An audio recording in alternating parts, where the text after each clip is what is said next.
नमस्कार, आप देख रहे हैं तेज खबर 24 और वक्त है खबरों का। रीवा जिले के सिमरिया विधायक केपी त्रिपाठी और सिरमौर जनपद के सीईओ एसके मिश्रा के बीच चल रहा विवाद पूरी तरह से राजनीतिक रंग में रंग गया है।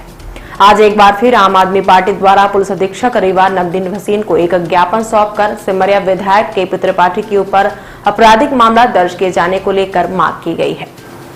पार्टी के शहर अध्यक्ष राजीव सिंह परिहार शेरा ने बताया कि अगर उनकी मांगों को नहीं माना गया तो 19 अगस्त से आम आदमी पार्टी के कार्यकर्ता जल सत्याग्रह करेंगे। शहर अध्यक्ष राजीव सिंह परिहार ने कहा कि सीओ के ऊपर हुए हमले का पूरा मास्टरमाइंड कोई और नहीं बल्कि सिमरिया विधायक केपी त्रिपाठी हैं। यह बात सीओ एसके मिश्रा द्वारा पुलिस और मीडिया के सामने कही गई है। इसके बावजूद भी पुलिस उन्हें बचाने का प्रयास कर रही है और उनके खिलाफ किसी प्रकार की कोई कार्रवाई नहीं कर रही है, जबकि अब सामने आ चुका है कि सीओ साहब के ऊपर हमले का मास्टरमाइंड सिमरिया विधायक ही है। उन्होंने कहा कि इसके पूर्व वह आम आदमी के ग्रामीण अध्यक्ष प्रमोद शर्मा पर भी हमला करवा चुके हैं। इसलिए हमारी मांग है कि सिमरिया विधायक के ऊपर आपराधिक मामला दर्ज किया जाए। घटना के पहले उनके द्वारा सीओ एसके मिश्रा को धमकी भी दी गई थी और इसके बाद यह घटना कराई गई है। सबसे पहले मैं आपको बता दूं, केपी त्रिपाठी जी जो भाजपा के विधायक हैं सिमरिया से, उन्होंने अभी हाल में ही आपके पिछले 2 महीने पहले आपके रीवा उर्राहट मोहल्ले स्थित शराब की दुकान पर, जहां उनका विधानसभा क्षेत्र नहीं है, वहां पर उन्होंने जबरिया घुस करके उकसा करके लोगों से मारपीट करवाई। उस पर विधायक के खिलाफ कोई कार्रवाई भाजपा द्वारा नहीं की गई, ना ही कोई अपराध दर्ज किया गया, जबकि पीड़ित घायल था, कोई कार्रवाई नहीं की गई। प्रमोद शर्मा जी के ऊपर 2 साल पहले सिमरिया में जानलेवा हमला हुआ, जिसमें उन्होंने लिखित शिकायत थाना को दिया था, एसपी साहब को दिया था। इनका इलाज दिल्ली तक में चला था।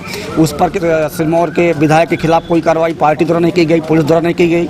तो लगातार भारतीय जनता पार्टी के जो लोग हैं, अभी हाल ही में सत्येंद्र उर्फ गुड्डा का ऑडियो वायरल हुआ जिसमें प्रमोद जी द्वारा संज्ञान लिया गया, वो भी केपी त्रिपाठी के मित्र बताए जा रहे हैं। तो केपी त्रिपाठी का जो ऑडियो अभी जो सीईओ के संबंध में वायरल हुआ था, उसमें स्पष्ट रूप से ये पार्टी मान रही है, लोग मान रहे हैं और खुद केपी त्रिपाठी जी मान रहे हैं, विष्णुदत्त शर्मा जी मान रहे हैं कि ऑडियो जो सीईओ और केपी त्रिपाठी जी के बीच का बातचीत का जो वीडियो ऑडियो है, वो इन दोनों के बीच का ही है।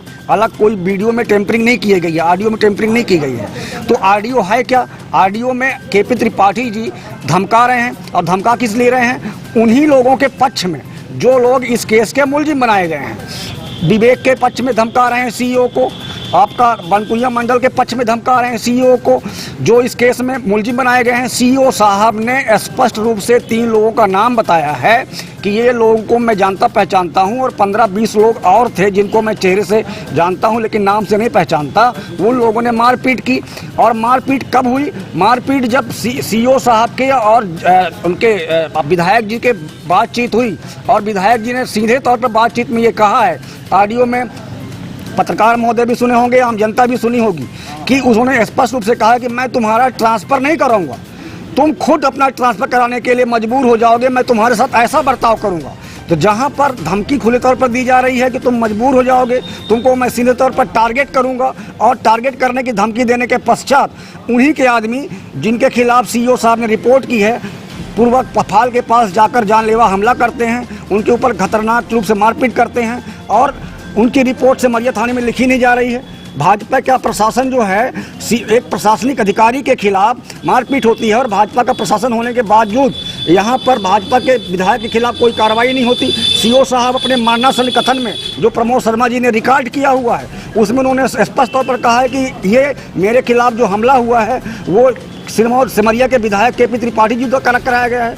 तो 120B 109 आईपीसी के अंतर्गत कॉन्स्पिरेसी का अपराध और अबेटमेंट का अपराध बनता है। किसके खिलाफ बनता है? सिमरिया विधायक के खिलाफ बनता है, क्योंकि घटना के ठीक पहले आपने धमकी दी हुई है, और धमकी के पश्चात हमला हो रहा है, और जिसके साथ हमला हुआ है वो स्पष्ट तौर पर आपके ऊपर आक्षेप लगा रहा है। तो आम जन के खिलाफ जब कोई अपराध दर्ज होता है तो पुलिस सीधे तौर पर मुकदमा दर्ज कर लेती है, गिरफ्तार कर लेती है। और यहाँ आपके भाजपा के विधायक के खिलाफ जब शिकायत की जा रही है, एक ऑफिसर शिकायत कर रहा है, तो उसको आप शिकायत में दरकिनार करते हुए विधायक के खिलाफ कोई कार्रवाई नहीं करते, कोई मुकदमा नहीं दर्ज करते।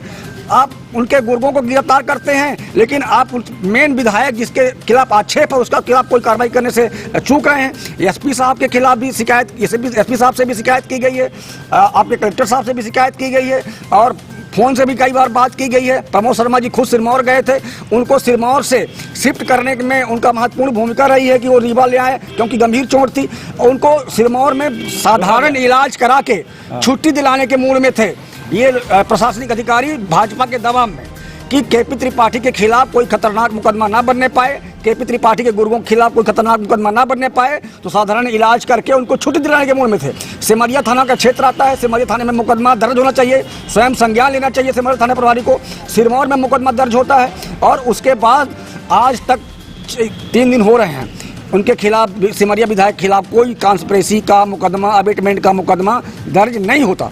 तो क्या चाहते हैं आप लोग? हम ये चाहते हैं कि हम जो है व्यक्ति का विरोध नहीं कर रहे हैं, हम लोग चाहते हैं कि भारतीय जनता पार्टी लगातार, आप 3-4 दिनों से घटनाक्रम देखेंगे, सिमरिया विधानसभा में ही राजनीतिक घटनाक्रम हो रहे हैं। सिमरिया विधानसभा की ही ये घटनाएं तीनों हाल ही में घटित हुई हैं, जो जिले को, प्रशासन को प्रभावित कर रही हैं। आप अभी गुड्डा पटेल वाली घटना देख लीजिए, उसमें सिमरिया विधायक का सीधे नाम जुड़ा हुआ है। सिमरिया विधायक जी का फोन आया हुआ था टीआई साहब के पास, ऐसा सुनने में आया है। और गुड्डा पटेल जी का जो क्षेत्र है वो सिमरिया विधानसभा क्षेत्र है, वो भाजपा के कार्यकर्ता हैं। भाजपा के कार्यकर्ताओं का विरोध प्रमोद शर्मा जी ने किया था, उन्होंने गाली गलौज किया था जांच सूचक, तब जो कि कार्रवाई हुई। विष्णु गर्ग जो हैं उनके खिलाफ प्रमोद शर्मा जी ने कार्रवाई के लिए कहा, तब जो कार्रवाई हुई उनके खिलाफ दर्ज हुआ सिमरिया में FIR। उसके पश्चात वो भी नेता थे। उसके पश्चात आप देख लीजिए 3-4 दिनों के अंदर ही ये धमकी देते हैं और धमकी देने के पश्चात विधायक जो है सिमरिया केपी त्रिपाठी जी जानलेवा हमला करा देते हैं। ऐसा नहीं कि वो पहली बार करा रहे हैं, ऐसा नहीं कि राजनीतिक षड्यंत्र, उनके लोग कह रहे हैं फेसबुक के माध्यम से, लोगों के माध्यम से, कि राजनीतिक षड्यंत्र का हिस्सा है। जो वीडियो वायरल हुआ है उसके बाद कोई और राजनीतिक पार्टी के लोग ऐसा कर सकते हैं, ऐसा नहीं है। सच्चाई ये है कि उनका आचरण ही ऐसा है। आप इसके पहले शराब की दुकान में क्या जरूरत थी आपको हमला करने की? शराब की दुकान का वीडियो वायरल हुआ था, उसमें उन्होंने कहा था कि तेरी ऐसी हिम्मत, तू दुकान यहाँ कैसे खोल लेगा? तो जब प्रशासन ने दुकान यहाँ पे अलॉट की थी, प्रशासन तो स्थान दे रखा था दुकान, शराब की दुकान से चलन करने के लिए, तो आप दुकान बंद कराने के लिए गुर्गों के साथ चले गए। तो आपका आचरण प्रमोद शर्मा के साथ मारपीट करने के लिए अपने गुर्गों को भेज दिया। प्रमोद शर्मा जी ने केपी त्रिपाठी जी का काफी विरोध किया था वहाँ पे वसूली को लेकर। तो जो लोग विरोध करते हैं, जो लोग इनके खिलाफ आते हैं, और उसमें स्पष्ट तौर पर CEO ने इनके कारनामे को ऑडियो के में देखेंगे आप, वायरल किया है कि ये पूरे क्षेत्र में सरपंचों से, सचिवों से, जनपदों से दलाली खाते हैं। दलाली का शब्द उपयोग किया है कि परसेंटेज खाते हैं। तो उनको ये लगा कि मेरे कारनामों को ये उजागर कर देगा, मेरे कारनामों के खिलाफ मेरी छवि खराब होगी, मैं टिकट नहीं पाऊंगा। इससे पहले कि मेरे कारनामों को ये उजागर कर दे, उसके ऊपर हमला करा दिया और हत्या करने की नीयत से हमला करा दिया।